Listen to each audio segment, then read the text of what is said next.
오늘 함께 나눌 말씀의 제목은 곤경 속에서 하나님을 찾다입니다. 사울에게 쫓겨서 광야로 도망쳤던 다윗에게 또다시 위기가 찾아왔습니다. 근데 그 위기의 원인은 사실 위기에 처한 그일라를 도와준 것 때문입니다. 선행을 베풀었는데 그 일이 다윗에게는 또 다른 위기로 다가온 거죠. 다윗과 그를 따랐던 사람들은 사울에게 공격을 받을 수도 있는 위험을 무릅쓰고 그일라에 올라가서 고초를 겪고 있는 이방인 블레셋이죠. 블레셋에게 고초를 당하고 있는 그일라 백성들을 도와주고 그들에게 속한 모든 사람들, 곡식도 짐승들도 찾아주었습니다. 착한 일을 한 겁니다. 다윗은 함께 있는 사람들의 두려움을 이해했지만 동시에 하나님의 지시가 얼마나 중요한지도 알고 있었기 때문에 사람들을 설득해서 그일라를 도왔습니다. 지난주에 제가 말씀드렸던 대로 리더는 이 문제가 항상 마음속에 숙제입니다. 하나님의 말씀과 또 상황 사이에서 과연 어떻게 가야 될지를 결정하고 진행을 해야 되는 것이죠. 믿음의 문제이기도 합니다. 근데 결과는 매우 성공적이었습니다. 올라가서 이방 민족을 다 쳐서 이기고 그들에게 빼앗겼던 모든 걸 찾아온 게 된 거죠. 그런데 그때 문제가 아니라 그 이후에 문제가 일어납니다. 본문 7절인데요. 우리가 읽진 않았지만 7절을 보면 이런 말씀이 있습니다. 다윗이 그일라에 온 것을 어떤 사람이 사울에게 알림해 사울이 이르되 하나님이 그를 내 손에 넘기셨도다. 그가 문과 문 빗장이 있는 성읍에 들어갔으니 갇혔도다. 사울의 입장에서도 보면 다윗을 잡는 게 하나님의 뜻이라고 생각을 했던 모양입니다. 그래서 사울은 사울이 도가니든 쥐라는 생각을 한 겁니다. 어떤 사람이 다윗이 그일라에 있다는 소식을 듣자마자 사울은 군대를 동원해서 다윗을 추격하기 시작합니다. 예상은 했지만 사울의 추격이 생각보다 빠르고 매우 치밀하게 진행되었던 것 같습니다. 오늘 본문에도 보면 다윗이 피할 수 있는 길로 나갔다 그랬는데 아마 사방이 다 막혀 있었던 것 같아요. 그래서 어렵게 길을 찾아서 그일라를 빠져나오는 다윗의 모습이 오늘 본문 속에 담겨 있습니다. 그야말로 다윗으로서는 큰 위기를 맞이한 거죠. 본인뿐만 아니라 함께했던 모든, 여기 보면 600명이라고 하는 함께했던 사람들의 숫자가 기록되어 있는데 정말 많은 백성들이 죽을 수도 있는 그런 위기를 맞이하게 된 것입니다. 그때 바로 다윗이 하나님께 오늘 우리가 읽었던 본문의 기도를 드리는 겁니다. 다윗이 하나님께 여쭌 것은 두 가지인데요. 하나는 뭐냐면 그일라 사람들이 나와 우리 함께하는 사람들을 버릴까요? 이겁니다. 첫 번째 질문이 그거였어요. 하나님께 여쭌 거죠. 두 번째 질문은 사울이 이곳으로 올라오겠습니까? 였습니다. 이 질문을 연거푸 두 번 했는데 하나님께서 먼저 대답을 하실 때 사울이 올라올 것이라고 먼저 답변을 주십니다. 응답을 주신 거죠. 그러자 더 다급하게 다윗이 하나님께 여쭙습니다. 그일라 사람들이 나와 내 사람들을 넘기겠나이까? 이렇게 물었을 때 하나님이 답변을 주십니다. 그들이 너를 넘기리라. 그일라를 떠나서 광야로 급하게 이제 피신을 하게 됩니다. 다윗과 일행은요 이리저리 은신처를 찾아서 옮겨 다니기까지 합니다. 사울의 추격을 피해야 했기 때문입니다. 일단 사울의 추격을 피하기는 했지만 추격이 끝난 것은 아닙니다. 오늘 본문 뒤쪽에 나오는 내용을 보면 다윗이 거의 잡히기 직전까지 가게 됩니다. 그런데 그 어려운 상황을 모면하게 되는 기회가 뭐냐면 이제 곧 사울이 다윗을 잡게 될 순간에 소식이 하나 들렸어요. 사울에게 뭐냐면 블레셋 사람들이 유다를 침공했다는 소식입니다. 그래서 사울은 더 이상 거기에 머물 수가 없어서 이제 돌아가게 되는 거죠. 하나님이 이 모든 과정에도 간섭을 하셨지만 정말 구사일생으로 다윗과 그 백성들이 살아난 겁니다. 혼자 몸도 아니고 600명을 거느려야 되고 그 많은 사람들이 숨어 다니기는 정말 쉽지 않죠. 그런데 그런 상황에 위기에 처한 상황에 하나님이 그야말로 구사일생으로 다윗 일행을 살려주신 겁니다. 정말 포위망을 좁혀오는 사울의 군대가 다윗의 턱 앞까지 온 거죠. 그런 상황을 직면하게 된 겁니다. 근데 이런 상황이 왜 오게 됐다고요? 바로 선행을 베풀었기 때문에 그 선행을 베풀면서 이런 어려움이 생긴 겁니다. 이 모든 위기와 위험이 목숨을 안기지 않고 그야말로 그일라 사람들을 블레셋의 손에서 구해주고 그들에게 선행을 베푼 것 때문에 어려움이 생긴 겁니다. 그런데 그렇게 도움을 받은 그일라 사람들은 다윗과 그의 사람들에게 은혜를 배신으로 갚습니다. 다윗에게 은혜를 받는데 은혜를 저버리고 그들을 다시 광야로 내모는 일이 벌어지고 마는 거예요. 선한 행동이 항상 그에 합당한 보상을 받는 것은 아닙니다. 우리가 교회를 섬기고 하나님 앞에 충성된 삶을 산다고 하더라도 그것에 대한 보상이 그렇게 똑같이 오는 것은 아니더라고요. 사역도 그렇고 또 헌신도 그렇고 충성도 그렇습니다. 봉사도 그렇고 항상 우리가 섬기고 충성하고 또 인풋이 있으면 아웃풋이 있는 건데 애써도 항상 평가가 혹은 칭찬이 혹은 보상이 그에 합당한 것은 아닌 거죠. 다윗의 입장에서 보면 이런 상황이 참으로 당혹스럽지 않을 수가 없는 거죠. 그야말로 너무 어처구니 없는 상황 아닙니까? 하나님 앞에서 도움을 주었는데 그들로 인해서 어려움을 당했다. 근데 하나님은 이번에도 이 곤경 속에 있는 다윗을 지켜주십니다. 그리고 우리가 이 곤경 속에 있는 다윗을 통해서 배울 수 있는 교훈이 있어요. 첫 번째 교훈이 뭐냐면요, 곤경 속에서도 하나님의 분명한 인도하심을 위해서 기도해야 된다는 겁니다. 질문이 포함된 기도죠, 다윗의 기도가. 오늘 본문 9절 10절인데 우리 9절 10절 함께 읽어보겠습니다. 다윗은 사울이 자기를 해하려 하는 음모를 알고 제사장 아비아달에게 이르되 에봇을 이리로 가져오라 하고 10절 다윗이 이르되 이스라엘 하나님 여호와여 사울이 나 때문에 이 성읍을 멸하려고 그일라로 내려오기를 꾀한다함을 주의 종이 분명히 들었나이다. 이 아비아달이 가지고 있는 에봇, 이건 뭐냐면요, 이전에 아히멜렉이라고 하는 제사장이 다윗을 도왔잖아요. 돕다가 그 일가족 전체가 몰살을 당했어요, 사울에게. 그런데 몰살 당하던 가족 중에 작은 이 제사장 한 사람이 에봇을 가지고 빠져나옵니다. 그래서 다윗에게로 온 거예요. 근데 여기 지금 다윗이 이 에봇을 가져오라고 한 건 뭐냐면요, 바로 하나님의 임재를 상징하는 겁니다. 다윗이 하나님 앞에 서겠다는 거죠. 다윗이 이 아비아달이 어리든 나이가 있든 없든 이런 걸 떠나서 그가 제사장이라는 걸 인정하고 그를 데려다가 하나님의 말씀 앞에 선 겁니다. 그리고 하나님께 여쭙는 거죠. 자기를 해하려 한다는 음모가 들리자마자 다윗이 가장 먼저 한 것은 하나님께 엎드리는 거였어요. 지금 위험하다라고 하는 상황 판단, 그래서 그 상황을 판단하고 즉각적으로 대응하는 것도 중요하죠. 우리에게는 그만큼 상황이 급박하게 돌아가니까 그것도 중요하지만, 그런데 그에게는 하나님의 분명한 인도하심을 받는 것이 훨씬 더 중요했기 때문입니다. 하나님께 여쭙는 그의 태도에서 우리는 이런 거죠. 인간의 추측이 아니라 하나님의 분명한 인도하심의 무게를 두고 있는 거예요.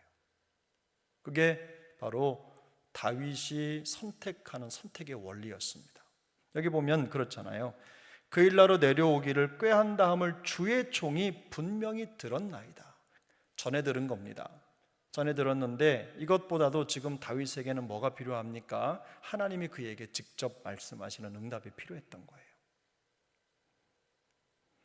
우리가 흔히 사역이나 어떤 행동을 할 때 기도보다 말씀보다 앞서지 않겠다, 이런 결의를 많이 다지죠. 그래서 무슨 선교를 준비하거나 어떤 일을 할 때든 정말 18번처럼 이 말을 합니다. 이런 기도를 하지요. 기도보다 말씀보다 앞서지 않는다.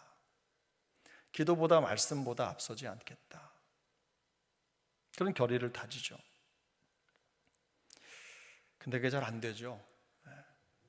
안 되는데 문제가 있는 건데, 사실은 우리에게는 일반적입니다. 기도보다 말씀보다 앞서지 않겠다고 하는 그 결심을 지키지 못하는 게 매우 일반적인 건데, 오늘 다윗은 기도와 말씀을 앞서지 않겠다는 그 삶을 실제로 보여주고 있는 것이죠. 그 위기 순간에 사람들의 목소리에 마음이 무너지고 감정이 흔들리는 것이 매우 지극히 일반적인데, 어쩌면 우리에게는 매우 이상하지 않은, 매우 어색하지 않은 환경입니다. 그럴 수도 있지, 인간이니까, 이렇게 생각할 수 있는 영역이에요. 그런데 말씀의 가르침과 성령의 인도를 먼저 생각해내는 것, 이게 바로 성도의 본분 아닙니까? 그게 내공인 거죠. 사실 우리의 영성의 수준이 언제 되느냐, 바로 이 순간에 결정됩니다. 여러분, 우리가 하나님 앞에서 사명을 감당할지 말지, 어떤 하나님이 우리에게 주신 일을 할지 말지는요, 주사위 던져가지고 결정하는 게 아니에요. 간다 안 간다 해가지고, 간다 안 간다, 무슨 아카시아 나무 잎 뜯어가지고 간다 안 간다, 간다 안 간다 해가지고 결정하는 게 아니죠. 하나님 앞에 기도하고 마음을 쏟고 충성된 마음으로 정말 말씀의 가르침과 성령의 인도를 먼저 생각해내는 것, 바로 이것이 성도의 본분입니다. 여기에서 영성의 수준이 결정이 되는 거예요. 그렇지 않아도 이상한 게 아닙니다. 왜냐하면 보편적으로 사람들이 그렇게 하니까. 그러나 우리가 하나님 앞에서 살아가는 삶의 모습은 그런 거예요. 곤경 속에서 당황하지 않고 하나님의 인도에 귀를 기울이는 것, 바로 이것이 우리의 생활 방식이 되어야 된다라는 것을 성경이 우리에게 보여주는 것입니다. 이런 은혜가 우리 모두에게 있길 바랍니다. 두 번째는요, 우리의 안전을 지키시는 분은 오직 하나님이심을 확신하면서 기도해야 됩니다. 우리 14절인데 우리 14절을 함께 읽겠습니다. 다윗이 광야의 요새에도 있었고 또 십광야 산골에도 머물렀으므로 사울이 매일 찾되 하나님이 그를 그의 손에 넘기지 아니하시니라. 성경은 하나님이 그를 그의 손에 넘기지 아니하셨다, 이렇게 말씀하죠.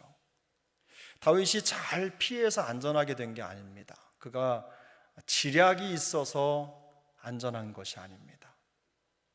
그가 그야말로 똑똑해서 피할 길을 찾은 게 아니에요. 성경이 분명히 말씀합니다. 하나님이 다윗을 사울의 손에 넘기지 않으셨기 때문에 위기를 모면할 수 있었습니다.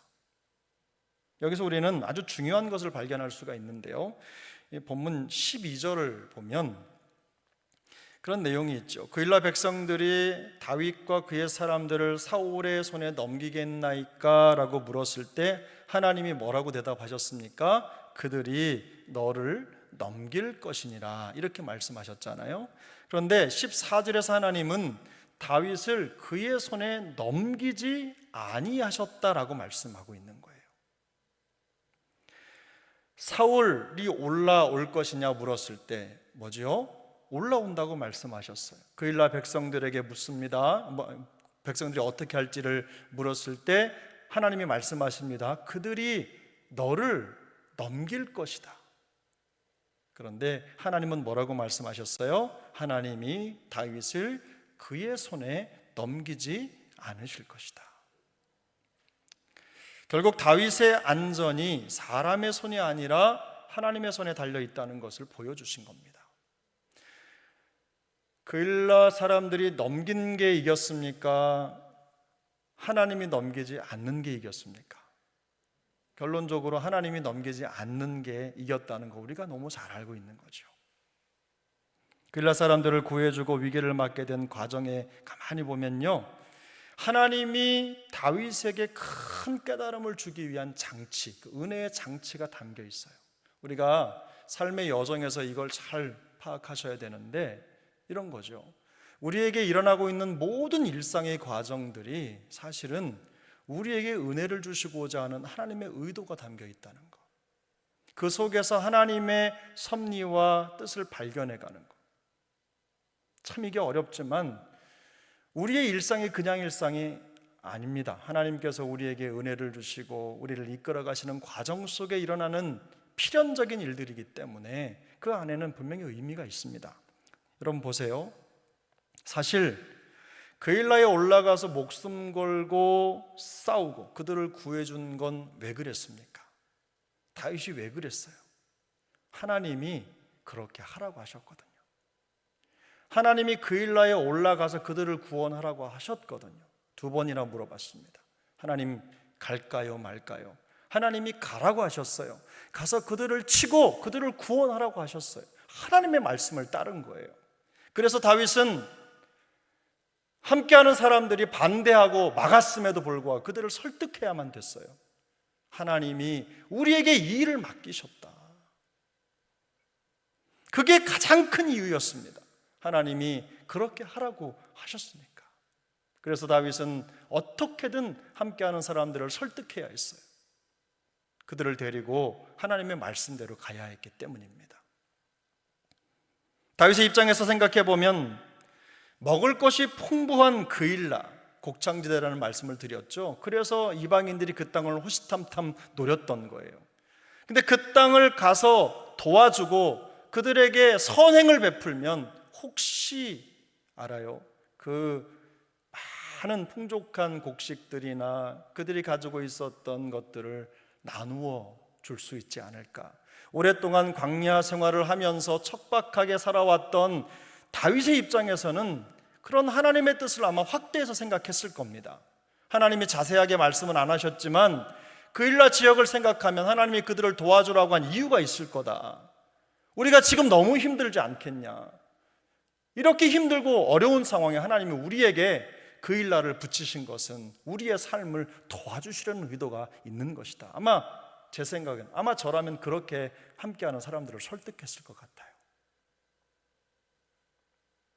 먹을 것과 쉴 수 있는 보금자리를 제공받을 수 있기 때문이에요. 광야에서 이슬을 맞아가면서 살아왔던 인생이 성으로 둘러싸인 안락한 집에서 살 수 있는 기회가 찾아온 거 아닙니까? 어쩌면 다윗은 그일라를 도우라는 하나님의 의도가 바로 거기에 있다고 생각했을 가능성이 매우 높습니다. 하지만 결과는 그렇지 않았어요. 다윗에게 은혜를 입은 그일라 사람들이 배신을 했기 때문입니다. 그일라 사람들은 사울에게 다윗을 넘길 사람들이었어요. 팔아넘길 사람들이었어요. 다윗이 의지할 대상이 아니었습니다. 하지만 하나님은 다윗을 사울에게 넘기지 않으셨습니다. 다윗이 사람들에게 도움을 얻으려는 일말의 기대조차도 갖지 않도록 하기 위해서 하나님이 이 모든 일들을 계획하셨다. 여러분 어떻게 생각하십니까? 다윗의 마음속에 이렇게 해서 내가 배불리 그리고 안전하고 평안하게 살 수 있는 길을 하나님이 열어주셨다. 이게 우리 모두 대부분의 기도 제목이고 그렇게 하나님의 응답을 해석하잖아요. 그런데 그렇게 했는데, 그렇게 해서 도움을 받을 줄 알았는데, 그렇게 해서 좋은 곳에 살 줄 알았는데, 그런데 하나님이 다시 광야로 내모시는 거예요.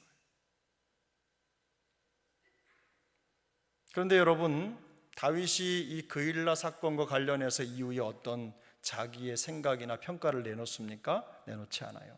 이런 과정에서 사람에 대한 배신감이 아니라 하나님께 대한 확신, 그 확신에 대한 믿음의 감각이 더 분명하게 살아나야 된다는 걸 깨달은 겁니다.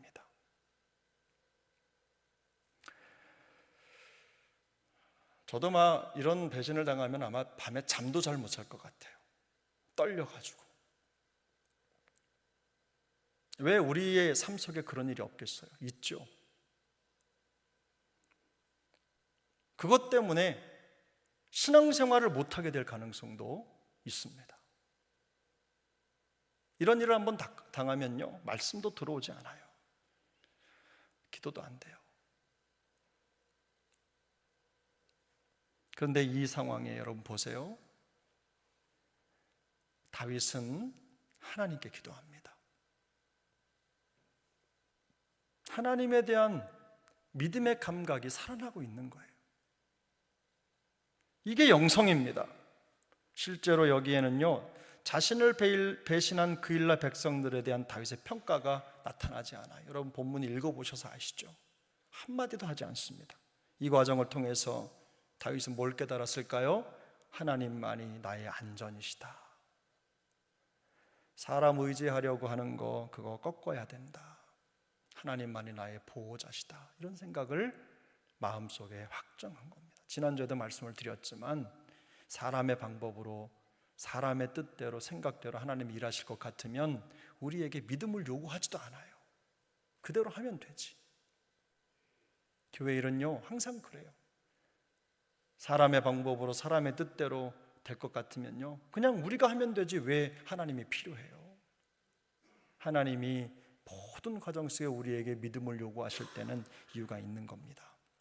사랑하는 여러분, 곤경이 찾아올 때 우리는 종종 하나님이 우리의 진정한 보호자다, 우리의 진정한 안전이다, 이 사실을 잊어버려요.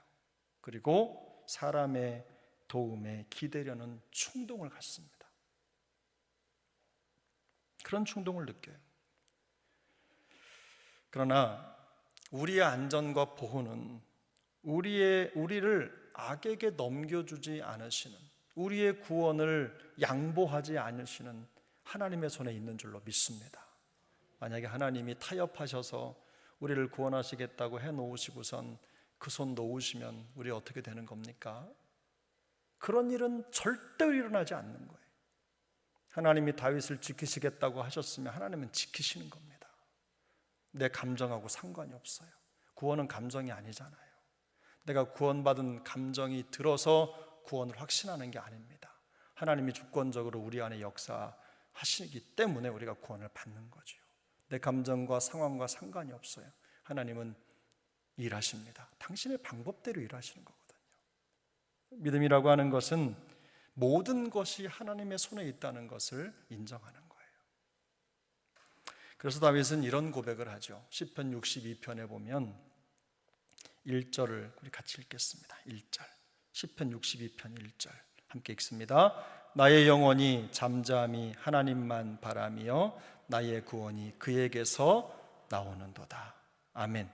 5절 6절도 함께 읽겠습니다. 함께 읽습니다. 나의 영혼아 잠잠히 하나님만 바라라. 물은 나의 소망이 그로부터 나오는도다.